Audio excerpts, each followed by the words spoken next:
Have you ever thought about another version of yourself, living a different life on a parallel planet? A place where words of love left unsaid are finally spoken, where actions left undone are completed, where if onlys become the right, timely choices. I believe every heart holds such a story, a fleeting romance, an emotion that, though momentary, left a deep imprint. Do we regret a moment of hesitation, an unspoken silence, or simply that it wasn't the right time? In this universe, I wasn't brave enough to speak. They weren't ready enough to receive. But in some parallel dimension, perhaps I didn't stay silent, and they didn't turn their back and walk away. Today, we bring you letters of lingering affections, loves unvoiced, and heartbeats still yearning for a name. Let's begin. The first letter is from K to Moon. There's something I've held in my heart for a very long time, something I've never had the courage to say. We still talk normally, still laugh together, but for me, every one of those encounters makes my heart flutter with every beat. I notice every gesture, every word you say, and even when you're silently tired.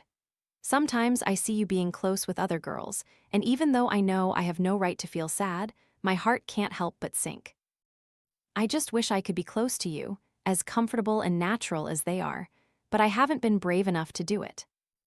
I know you might not realize any of this, and I don't want to make things awkward. But now, I think it's time to speak up so you know my true feelings. That's why I'm writing this letter, hoping that someday when you read these words, you'll smile, and maybe you'll feel something too. I like you, not just as a friend, but so much more. You don't need to reply, just knowing this is more than enough for me. From the one who always quietly watches the moon from afar. The next letter is from Lynn to you, the one I used to like. I've kept this in my heart for a very long time, not because I wasn't brave enough to say it, but because I wanted to preserve something truly beautiful and intimate just for myself. But today, I'm writing these words not to wish for anything to return, nor for anyone to know. It's simply that I want to confront those once true feelings as a gentle way of saying goodbye to the affection I treasured throughout my most beautiful years. There's a little regret. For not being courageous enough, for only daring to stay silently by your side. But I believe that very silence has kept this memory intact in my heart, tender yet painful every time I recall it. In our final year, everything came and went so quickly. There were too many things I didn't get to say, didn't get to do. Among them was the fact that I really liked you. I liked the times we sat next to each other. Even though we never talked much, I liked the way you often smiled. Sometimes you'd gaze distantly in the classroom. I even liked the smallest moments, like your eyes sweeping past me and lingering for a second longer than usual. And I will never forget the only time I got to wander the streets with you in the evening. The city was unusually quiet then. The streetlights were soft yellow, the air cool and peaceful. You sat behind me, the wind blowing through the sleeves of my owl, and we just drove for a long stretch without needing a destination. I wished at that moment that time would slow down, just a little, so I could hold on to that moment a bit longer. I think you might have vaguely realized it, those times your gaze lingered on me, those times your eyes seemed to want to say something but then stopped. But both of us stayed silent. Perhaps we both understood that some things are better kept in the heart, because once spoken, they wouldn't be the same. Now that we're far from that classroom, far from those old days, I just want to say thank you. Thank you for appearing. Thank you for leaving me with such a tender piece of memory. And if one day you suddenly remember an evening on the street, remember the friend who often silently watched you smile, then yes, that was me. Sincerely, the one who once liked you very much, silently and genuinely. The next letter is from Tory. I decided not to write because I was scared. Scared that by writing all this down, everything would truly end. But then I realized, some things, if left unsaid, will forever be stuck in my heart, just like you and me. We knew each other from the most boisterous years of our student lives. That awkward, shy time. That time when just a glance was enough to make your heart race all day. You were the one I couldn't take my eyes off, though I never truly dared to look directly. You were capable, quiet, always caring silently without needing words.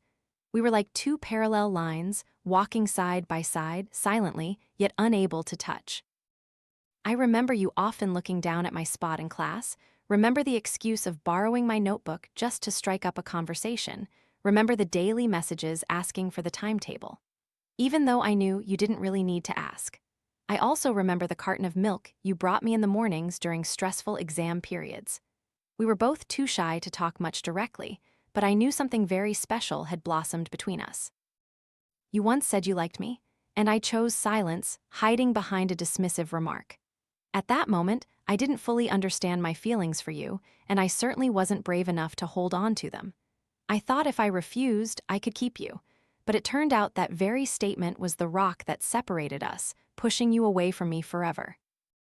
You said you wanted to let go of this affection, and I was so scared. I cried so much. For the first time, I admitted that I liked you too, but then I pulled back again. I said I was just kidding, only because I was afraid of losing you, not realizing how much that avoidance hurt you. You still messaged me afterward, still gave me birthday gifts, still kept a comfortable distance.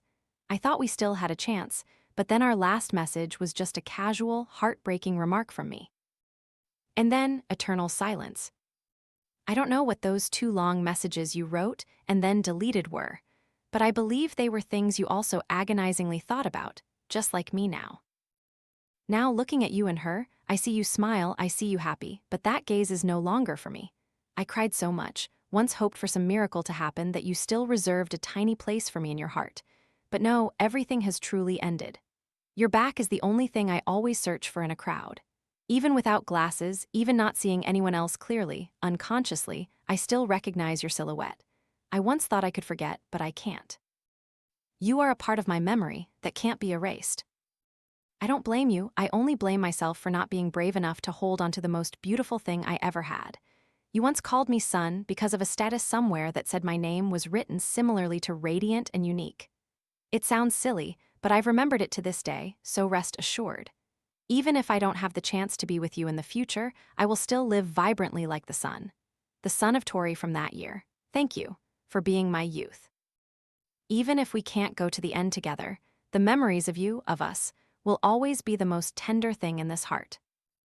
If I could go back just one more time, I would surely not let you get hurt.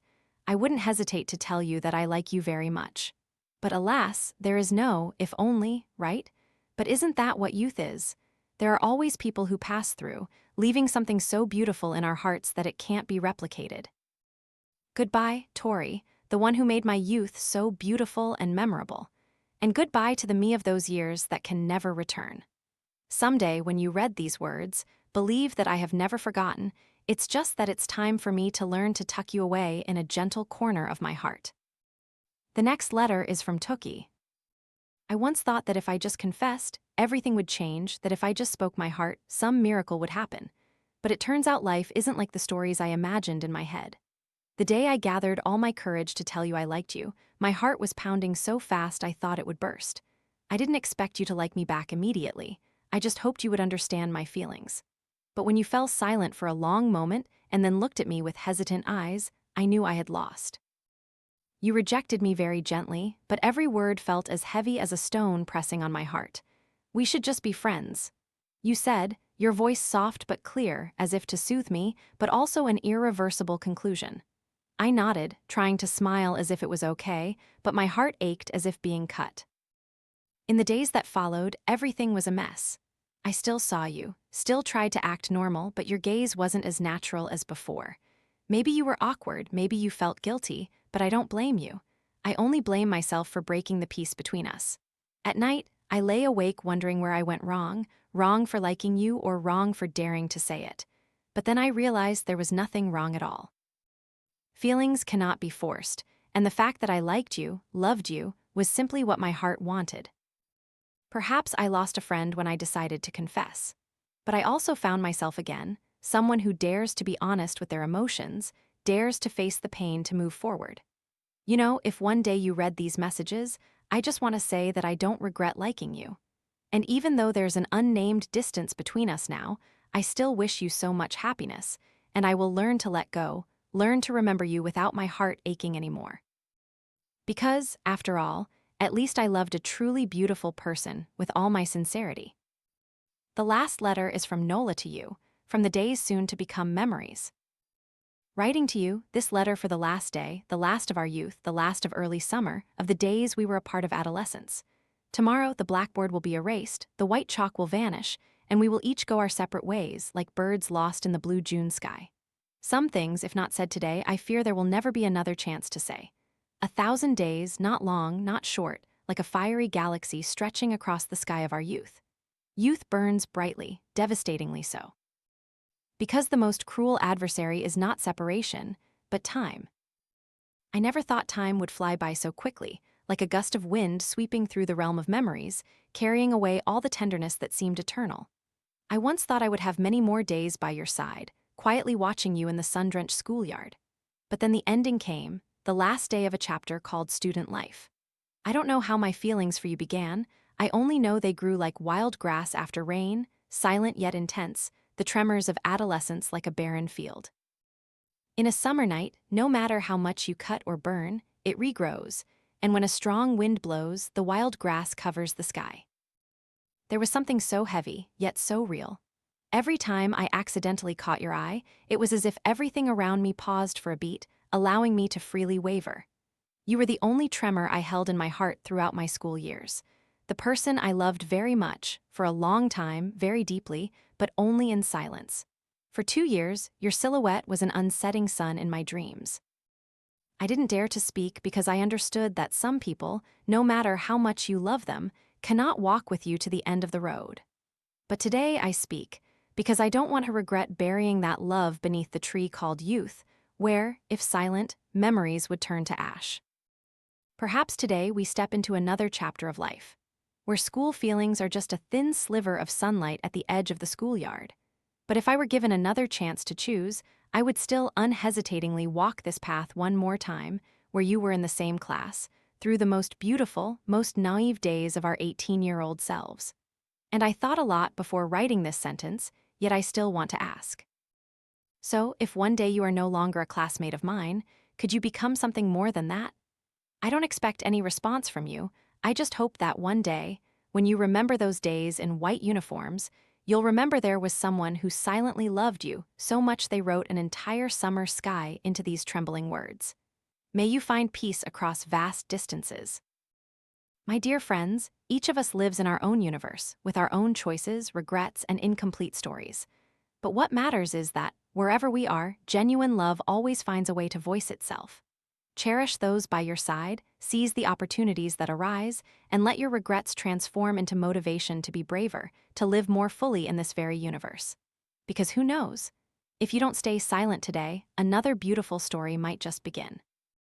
Every moment you live to the fullest, every word you dare to speak, every action you dare to take is building the most wonderful universe for yourself, isn't it? Goodbye.